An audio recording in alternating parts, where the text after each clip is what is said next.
Syederalun terdakwa Ferdy Sambo sempat berbohong kepada pimpinannya dengan menyebut tidak menembak Brigadir Nofriansyah Yosua Huta Barat alias Brigadir J.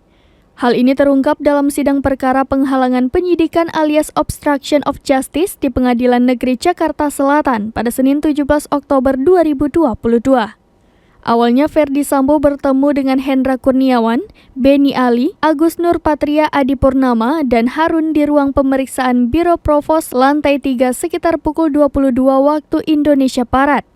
Skenario pembunuhan berencana itu juga sudah diceritakan kepada orang yang disebut pimpinannya, namun tidak disebutkan siapa pimpinannya tersebut. Di sana Ferdy Sambo mengaku tidak menembak Brigadir J dalam kasus tersebut.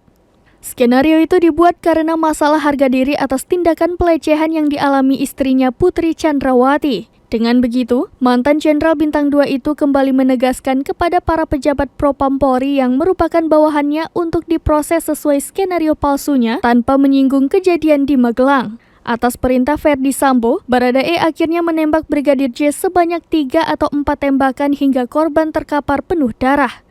Setelah itu Ferdy Sambo juga ikut menembak Brigadir J sebanyak 1 kali untuk memastikan Brigadir J meninggal dunia.